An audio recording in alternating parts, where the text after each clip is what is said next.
Bonjour chers consoeurs, bonjour chers confrères.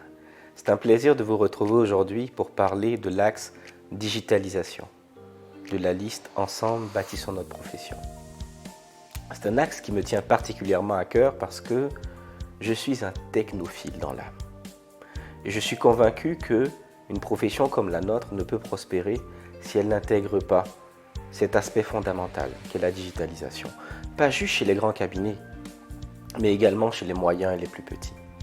Alors nous déclinons cet axe en 4 sous-axes. Le premier consiste en l'instauration d'une bibliothèque numérique, comme ça existe d'ailleurs sous d'autres cieux, en particulier en France, pays que vous connaissez pour avoir passé le DEC. À l'ordre des experts comptables en France, tout expert comptable régulièrement inscrit a accès à une bibliothèque dans laquelle il a tous les ouvrages de référence. Pourquoi pas chez nous? C'est ce que nous prévoyons faire dans un premier temps.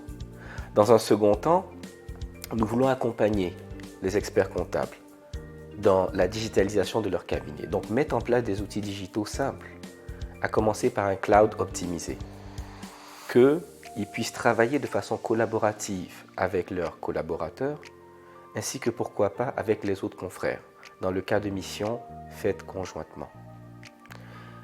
Lorsque je suis rentré en Côte d'Ivoire, un des aspects qui m'a le plus troublé, c'était l'absence d'un point centralisé où retrouver toute la documentation relative au Cisco ADA et puis aux normes comptables. Alors, il faut absolument qu'on puisse mettre en œuvre un tel outil qui centralise le pack PE avec les mises à jour relatives au Cisco ADA révisé. Et quatrième axe, non des moindres, et nous aurions peut-être même dû commencer là, notre ordre en lui-même, dans son fonctionnement. Il est encore trop mécanique, trop manuel, trop papier en somme. J'ai assisté à bon nombre de formations où les supports étaient certes projetés, mais la seule façon de participer à ces formations-là était de se déplacer pour se rendre dans un lieu précis. En 2023, après la Covid et la vulgarisation des technologies de l'information, pourquoi ne pas utiliser Google Meet, Teams, Zoom et j'en passe? Ne serait-ce que ça, mais on peut aller beaucoup plus loin. Je suis passionné de technologie mais aussi de formation. J'ai eu l'occasion, ne serait-ce qu'en 2022, d'animer une mini-conférence à la Harvard Business School à Boston, qui portait justement sur comment permettre aux Africains, aux Africaines, l'accès à des universités de la Ivy League sans se déplacer, au travers de casques de réalité virtuelle. Sans aller aussi loin, avec des moyens relativement simples, nous pouvons vous donner accès aux formations.